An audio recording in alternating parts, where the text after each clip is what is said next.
You are watching On Demand. Please do not try to vote or enter any competition or other interactivity in this programme, as it may not count and you may still be charged.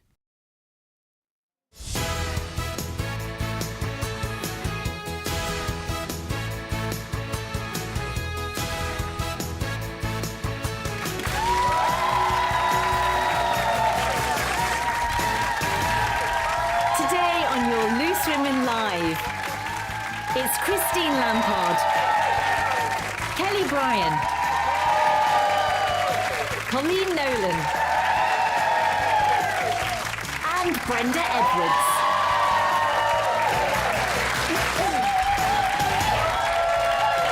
Hello and welcome to your Tuesday Loose Women Live. Thank you very much.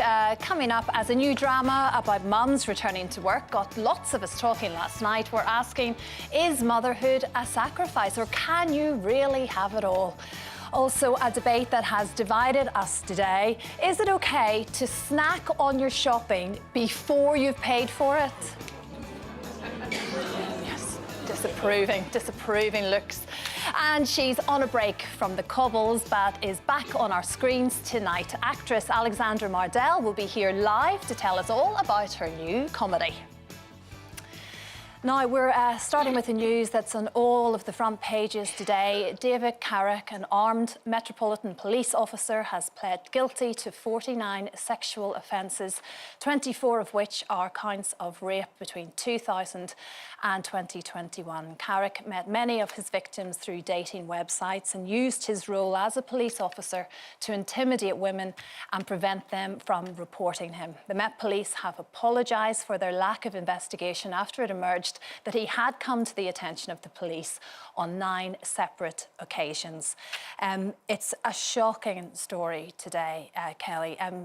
How do you feel reading it, knowing that there was a lot of history with this man? How do you feel when you are out and about on the streets now? Are you much more conscious and aware of what's around you? Because I think this has affected a lot of people. Definitely. I think, firstly, it's for me, what's criminal is that lots of those women were not believed in the first place. Because, you know, telling your story, regardless of who the perpetrator is, you should be heard and believed, and your statement, your allegations should be investigated. For me personally, even this morning, I go out running on a regular basis, but this morning I did think twice before I went. I was like, oh, you know, should I, because it's an unfamiliar area for me. I was like, should I put my earbuds in? You know, would that be, would I be distracted then because I can't hear what's going on around me? I did think twice. Is it going to change me in terms of being fearful? No, only because I don't want anybody, regardless of who they are, David or anyone else, to then change my lifestyle. I think as women, we've got to empower ourselves to be as sensible as we can, obviously make good decisions, but it's not going to change my life. I'm going to continue to do what I've always done, because I don't think being a victim in that way, victimising myself and, rethinking stuff and then going, oh, I'm not going to go anywhere, I'm not going to do this, that's just not my personality. But would it make you wary now of, because when you are feeling vulnerable, if you're out or whatever, and I know with me then, if I saw a policeman, I think, oh, he's there, I can go over and tell him. Would it make you nervous now of the police? It's really funny. I was actually, when I was travelling down, a policeman came. I was shopping in a supermarket, and a policeman came in to me, and I had my rucksack on, and I was like, I looked at him and I was like, yes, but that comes from my history with the police, where I've always been accused of this when I haven't actually been doing anything wrong at all. So I was literally like, yes. And he was like, oh, no, I just wanted to let you know your bag was open, so just be careful. Yeah. So I'm always a bit more wary of police anyway. But no, I don't think this case is going to change my behaviour. But there is that you talk about, and that was a nice thing, and there are many hard-working police officers out there who just feel like it's tainting their reputation as well. And we know they're good people, and it's like every organisation. I think the vast majority of them are good people and do the job for all the right reasons. And then there is ones like him, and supposedly quite a few others now that are being investigated, who, you know, they abused the authority, you know, and that's how he got away with it. He abused authority and was proved right for 20 years, saying to these women, no one will believe you, I'm not scared because I'm so high up in the police force, and proved him right. And I think, you know, the Met Office and all that, they always come out and say changes are going to be made and we're going to look into it. I mean, how many times are we going to hear this and changes aren't made? And if this isn't a sign that major changes have to happen, you know, then there's no hope, really. Yeah, exactly. I'm in total agreement, obviously, with what both everybody's saying, and obviously, as Colleen is saying, you know, actions speak louder than words. I'm really disgusted that there are over 1,000 that are still to be investigated, or it says that they resulted in no action or no criminal allegation.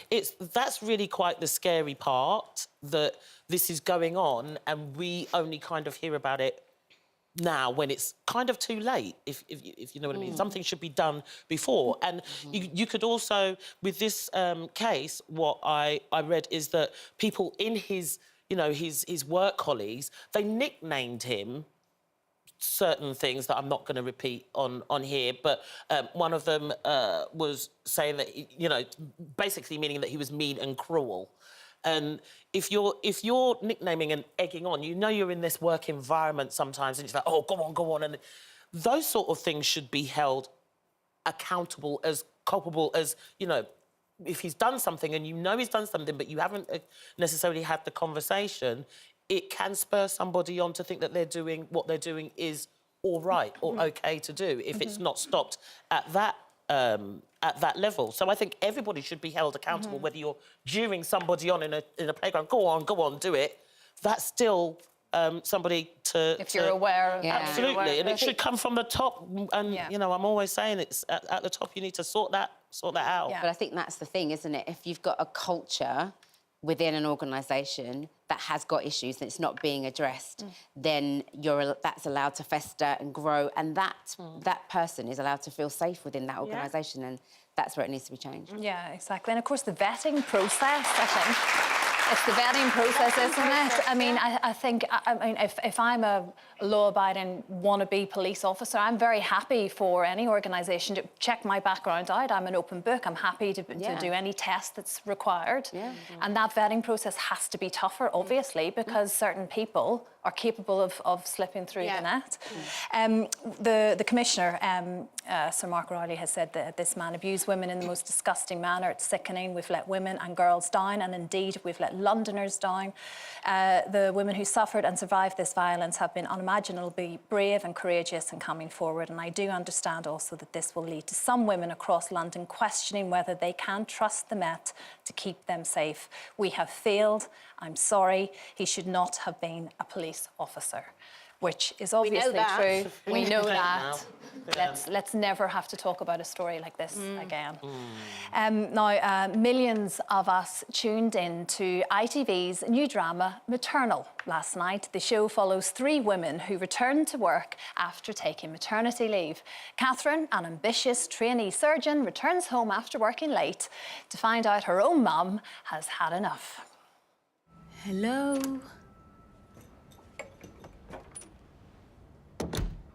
Mum, isn't it ceramics? The girl found my number on the fridge. She said to tell you she isn't coming back. I scrubbed in on a thoracotomy. I wasn't interested in your father's God complex, Catherine, and I'm not interested in yours. No, sorry. My pot is unglazed. Thank you for coming. Alice okay? Fast asleep. Oh, I've taken my number off the fridge, and I shall turn my phone off in future. Thank you.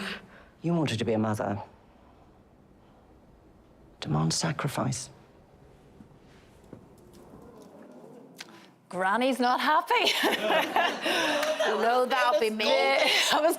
The ultimate sacrifice. Well, it's such a difficult position, and you can see both sides of that discussion there, can't you? You know, the new mom, she's wanting to get back to work and provide for her family, but you need the help in order to do that. And you would have that conversation, would you? Absolutely. And the thing is, it's sacrifice on both on all sides, really, because she's sacrificing certain times with her children because she's got to be at work. And then sometimes she has to sacrifice work if her children are sick or she hasn't got a babysitter. So you're always kind of, you know, juggling how you're going to work things out. Exactly. But I understand, in a way, from the mother's point of view, because, again, I get so many letters from grandparents saying, you know, my daughter, my son wanted to go back to work and I offered to help, but now I'm doing 5 days a week from 7 till 7, and I was looking forward to I didn't want to be a full-time parent again, but I can't let them down because then they can't work, and it's a catch-22.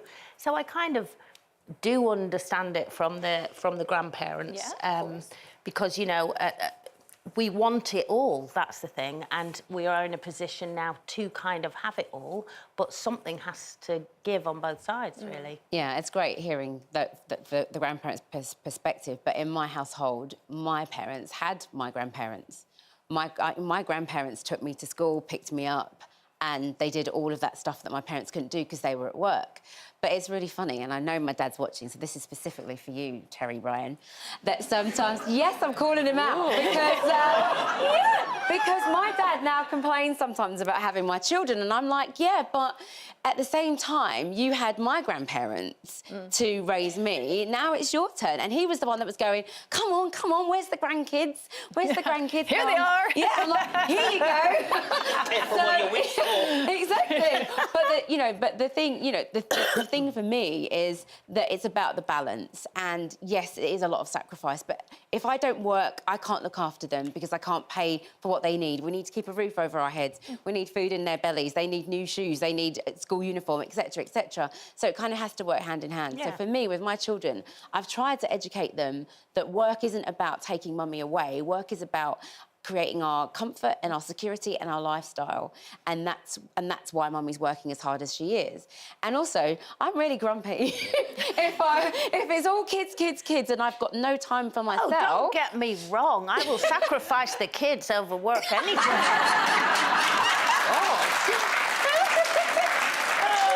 Why do you think I've been here 23 years? I don't think because you become a mum, you all of a sudden give up your own life. You've got to have balance. Well, as Kelly says about the balance, my balance is it goes this way, and that is if you want to have a child, you've got to have that open conversation with me first if you want me to, if you're thinking I'm going to be your carer. So I have that conversation. I've had that conversation with my children before saying, I am not ready. I'm just about mummy. I'm not ready to be granny or grandma or nana or anything like that.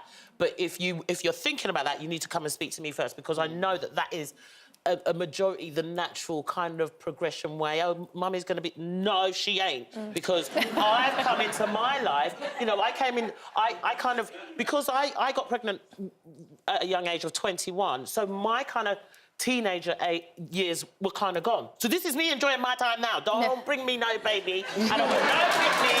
I'm not coming in. No. Let's have a conversation. Let's have that conversation. The conversation has been had.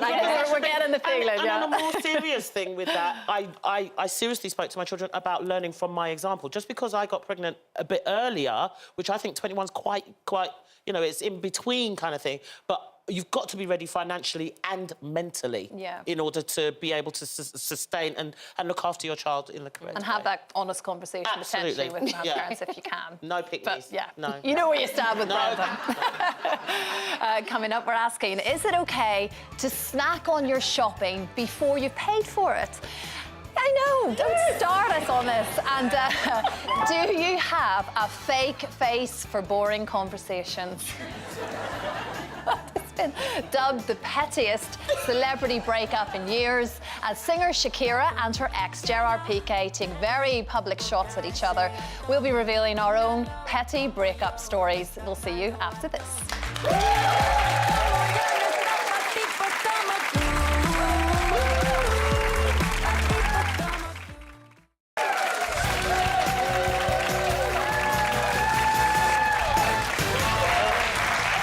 welcome back. Still to come, former Coronation Street star Alexandra Mardel will be here ahead of her new comedy. And forget supermarket sweeps, we're talking all about supermarket snacks. Is it okay to start eating your shopping before you've paid for it? And do you ever find yourself zoning out of conversations? Some of us can hide it better than others. Rude. Just rude? Just rude? No, just bored. Just bored, bored and rude. We're going to be showing you our fake faces a little bit later on. Competition time now, though. How do you fancy winning yourself £60,000 and a car? Craig Doyle is live. I think it was Craig got the cheer and not the competition that time. Hello, Craig. How are you? Hi, I'm glad they cheered. I just zoned out of the conversation. Hello, everyone in the studio. I hope you're all well. I would regularly eat a sausage roll whilst walking around the supermarket. No problem at all. That's fine. Do it. Fill your boots. Absolutely fine. Welcome to Wells in Somerset, everyone. Do you know when you come to a place and you go, how have I never been here before? Because it is simply extraordinary. It is the smallest city in England, and I'm going to put myself on the line here, my reputation as a travel guy on the line here. I think it's the most beautiful city I've been in England. It is simply stunning, so much to see. It's like it's out of a picture book. Look at that. That's Wells Cathedral. That just kind of is at the center of it all. It's a wonderful, wonderful place. And I'm going to say to you today, come here, go visit your own country, see your own world, because it is fabulous. And I'm going to help you out on that front, because to get round to places like Wells, we have this car to give away.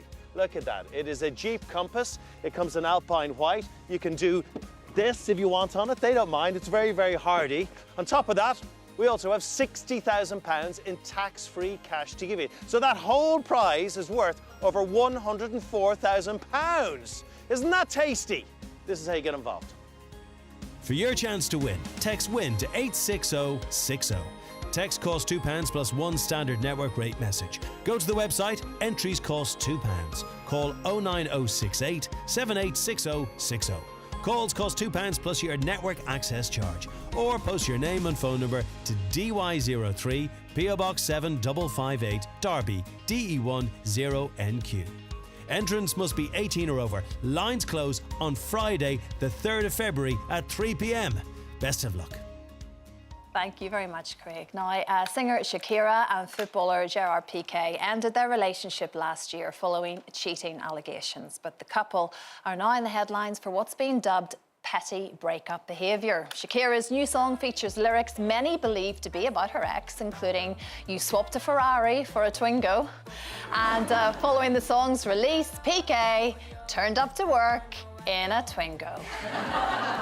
There are also pictures of a witch doll on Shakira's balcony, which allegedly faces her former mother-in-law's house. It's all getting very, very messy. And, you know, it's easy for us to have a giggle. There's clearly a lot of hurt there, but once you start it, it's almost like you can't stop the pettiness. All I have to firstly say is, Shakira, what are you doing? Her hips don't lie. Just stop it. You know, look, I can relate to this. There has been one occasion, first and last, in the past where I had someone that cheated on me, and, you know, in the heat of a moment, something snaps and you want to get some sort of revenge. But then I realise, once you get that revenge, it doesn't change anything. The person's still with that person and you're still miserable, or probably even more miserable because you broke a nail or something doing whatever you were doing. If that was me, I'd be really quite upset about that. Yeah. But, so, you know, I kind of just realised that it's not worth getting yourself into any sort of trouble or doing, you know, hurting yourself by getting that revenge. Yeah. And so I just don't bother with it. Yeah. If you want to go, see ya, boy, bye. Bye. That's it. Bye, boy, bye. It's difficult, though, when there's hurt involved, isn't it? You know, you It can't is, help but yourself. And like you say, reflecting is that, of course, you can look back and think, Yes, but I shouldn't have, always but- think that the best form of revenge is to be happy, because when you're being vengeful and sending... You know, it's very difficult when you're an artist and you're a songwriter. It's easy to write it in lyrics, so that's how they get their, you know, stress out and desperation. But I always think, for me, by me appearing, even sometimes when you're not happy and you're crying inside, when they see you again, you're like, oh, hi, because their ego can't stand you getting over them. Yeah. So it's kind of like you're feeding their ego more if you keep going on at them.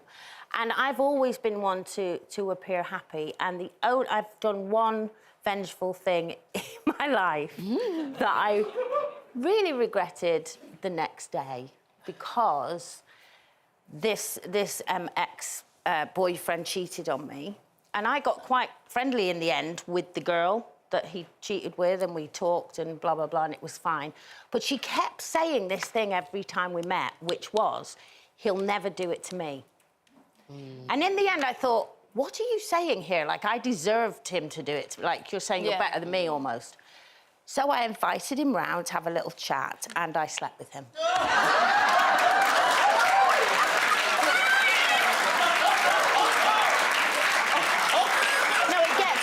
It gets worse. It gets worse? It can't get no worse than that. It gets worse because the next day I went round and I went, he did.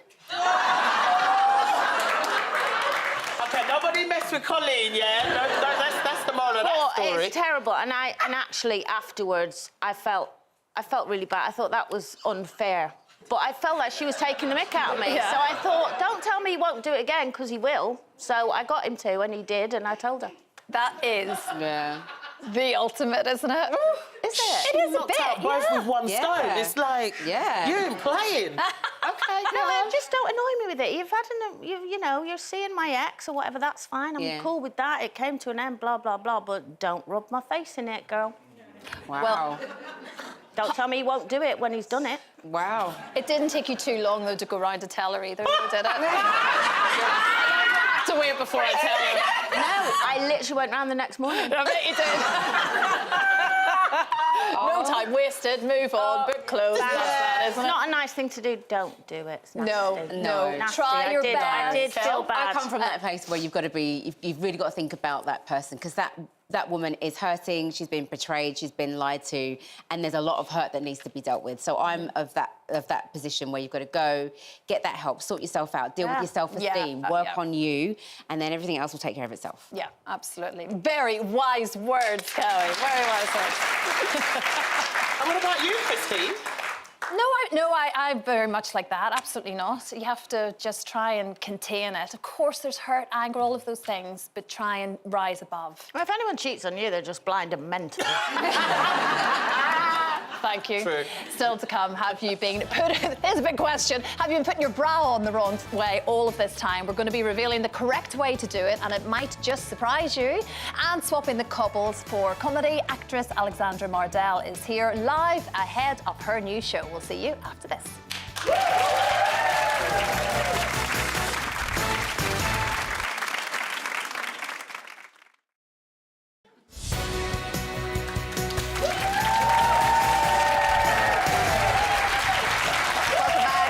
Tuesday, Loose Women Live. Keeping you company this afternoon is Colleen Nolan, Brenda Edwards and Kelly Bryan, and me, Christine Lampard. They're having a loving over there.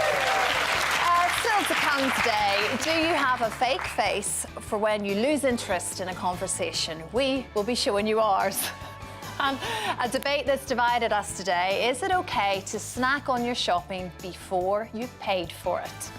First, though, another big question. Have you been putting your bra on wrong? One bra expert has gone viral on TikTok after revealing the correct way we should be... She's trying to put her I don't know what's happened. Excuse us. There is a correct way to do it, and just might surprise you. No, it's gone. How do you put your bra on? No, no, no. No, no, no. No, no, no. Yes. I can't hear anybody Yes, yes. I can hear you, don't worry. So apparently, by clipping it at the back, like so, you're preserving the strap life of your bra. So what do you do, Cole? I do it where I do it at the front and twist it round. So you do that, you see, all right. Really? I mean, I have to say that when I've been, like, to a professional kind of lingerie shop, they always tell me the correct way is to lean forward and do it at the back. Like that lady did. Have So you you lean tried to forward. hook 17 hooks? While trying to hold 2 very big boulders up I'd at the same love time. 17 Honestly. hooks. Do you do it round the back, don't I you? just But do you've that. got I don't one even little hook. But I've never even thought about doing it any other way. I just go, click, done. Whereas you're like... How do you do that, though? How do can't you do do it. that? I'm a do it at the front. Whoosh, whoosh. Yeah. Right, and then go like that because you know it's done, it's fastened, you're in, and then you just put them, you know, and then just put it up. Not that way. Simple as that. Yeah. Yeah. The leaning forward The leaning forward is to give you more cleavage. Yes, That's yes. what. No, That's I thought it was that's to the get them in the secret. cups get them in the properly. cup. No, it's to give you more cleavage, trust me. No. But I do the same thing. I do that thing on and thing. But what I've done to stop myself doing that, because it's like you brace yourself sometimes with some of them twisting them around. So just get the bra that does up in the front. Oh, yeah, Front loader. Yeah. Oh, I love a front loader. I don't know about front loader. Loaders, that's what they're called. Loading them at the front. But yeah, that works. I can't get one in my size. I don't know. I'm falling apart. What is happening here? What is happening? Just stay still. Let me See, we went to do this with the bra, and now my clothes are just not fitting me. Yeah, correctly. this is it. You Thank see, you didn't You're welcome. fasten it up the right way. It's all There you go. There you go. Now, from failed relationships to discovering Steve MacDonald was her biological father, Coronation Street's Emma Brooker was never short of drama during her time on the cobbles. Well, Alexandra Mardel is back on our screens in a new heartwarming comedy, The Family Pile, which sees 4 sisters dealing with the loss of their parents. And tonight they start the process of selling the family home. You sneaked this on the market without any say-so from the rest of us. No one agreed to a plan? I was born in this house. I didn't know that. Oh, yeah. Mum went into labour during Inspector Mawson. She was hoping she could write it out before the case was cracked. Let's go through Nanny's dressing up box. Yeah, that's the laundry basket. It's been there since Mum took ill. She doesn't know. This is the only place we meet. It's the focal point, the hub of our family. She's right. Once it's gone, we'll all go our separate ways and only ever speak through the family WhatsApp. There's a family WhatsApp? In theory. Please welcome Alexandra Mardel.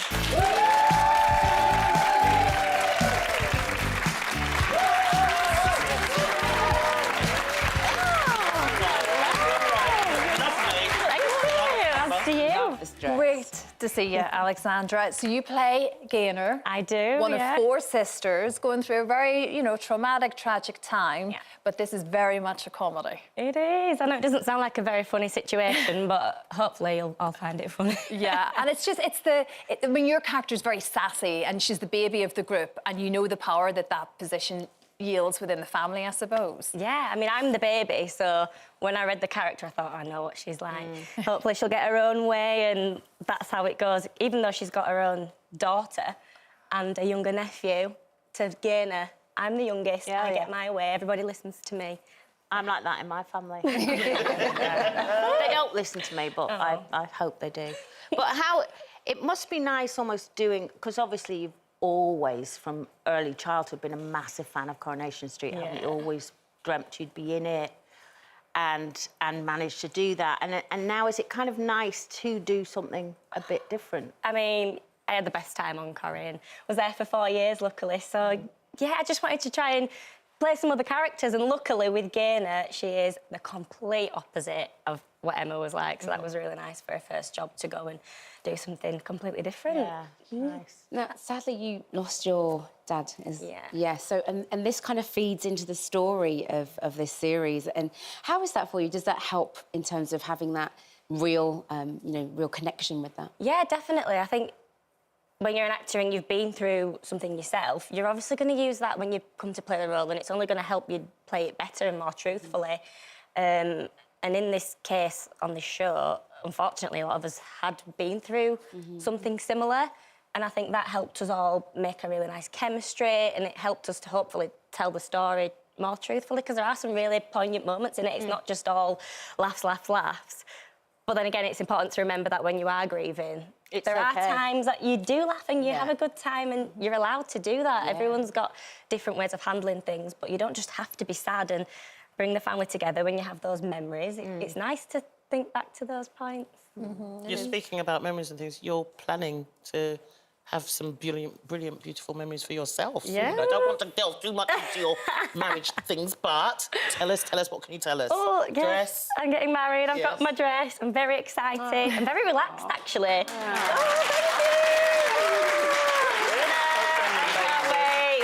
Gorgeous husband-to-be, Joe. I can't wait, very excited. When are you hoping to get married? This year, very soon. But, yeah. You've been putting it off for quite a bit with the COVID and the Yeah, well, pandemic. COVID happened, so we've had plenty of time to plan it, and I think that's why I'm kind of really relaxed, because we had all lockdown to do everything. So, yeah, And he ready was going to propose very romantically, wasn't he, in somewhere like Paris or something? But you it was ended up going to doing be it when in we the were kitchen. away, but yeah, I did it at home In the kitchen. Yeah, we were having a date night at home in lockdown, and yeah, it was perfect. Much better for me because I ugly cried for about 10 minutes. So if we'd have been in public, it would have been so embarrassing. So I'm happy it was at home. Yeah. What a lovely, well, it's a lovely year ahead when there's something big like that happening. And you ended last year, of course, lifting the Glitter Ball trophy as well, which was remarkable. I can't believe that actually happened, but yeah. And it's so nerve-wracking. You've said this before. It was everything about it was just stressful. Yeah. Apart from maybe picking up the trophy at the end, but even that, everything about it, it's not an easy thing to do. You're so aware of everyone watching. Yeah, I mean, I've got so much respect for everyone who does that show. It's a really lovely place to be, but for me, I was just terrified. But yeah, Kai really looked after me, and I think we did all right in the end. Yeah, it's just brilliant, wasn't it? You talked about Corey there as well, Alexandra, and you talk also about this sort of full circle moment that you had being on the cobbles, because your family have pictures of you in a pram with your mum being pushed up on the street. Oh, wow. So like this is you actually as a little baby outside Rover's Return, and then to be on the street. And of course we know your character, nothing bad happened, you could come back. So that's always something that's must be a lovely feeling to have when you've loved and experienced so much. Yeah, definitely. It's always lovely to know that door's open. They were really kind with that. And yeah, she's just in Australia, so you never know. Exactly. It's not that far away, is it? That's exactly it. But the comedy's something that you'd like to pursue, you think? Oh, yeah. I mean, we had such a good time filming it. It was lovely, and I'm just really proud of it. Can't wait and to just show a good, everyone. strong northern kind of feel to Yeah, it as and well, four isn't women it? like taking the lead. Yeah. Can I ask you a really important question just before we run out of time? How do you put your bra on? I'm a twister. I cannot believe that you put yours on at the back. Yes. Am I the take me only too one that long. does that? Also, I've got those ones that I've got 17 hooks as well. So take too long. Do it. So she's in our gang. Yeah. You weren't expecting that, were you, Ellen? We delve into the nitty-gritty, absolutely. We do. Alexandra, like we say, the new comedy, The Family Pilot's on tonight. ITV1, 9:30. So we'll all be watching. Thank you very much indeed, Alexandra Mardel. So to come, it's got you talking on our Twitter this morning. Is it okay to snack on your shopping before you've paid for it? Would you?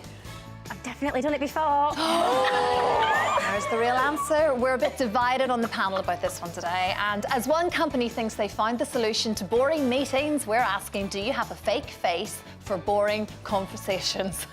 We'll see you with all of that after this.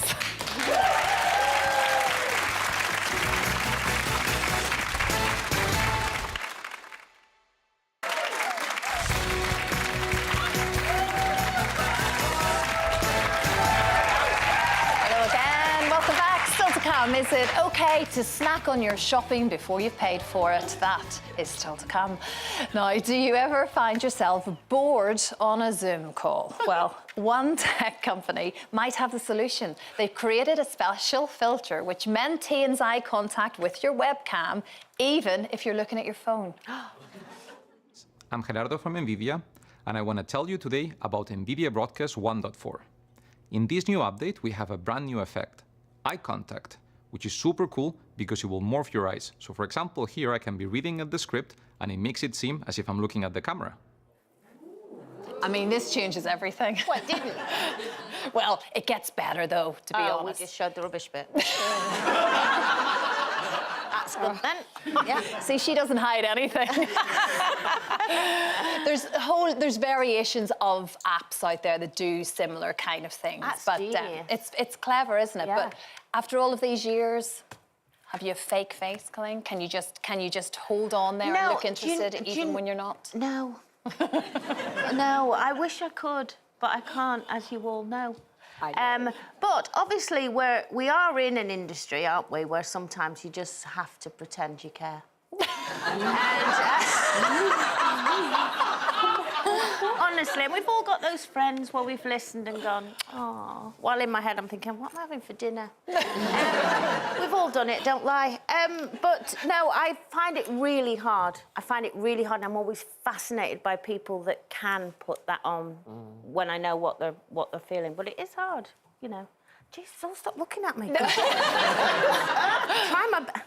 I think as well, maybe as you get a bit older and maybe your life just gets a bit busier and you've less time to sort of deal with various conversations, that sort of natural fake mask slips from all of us, and that you've just always got something else to do.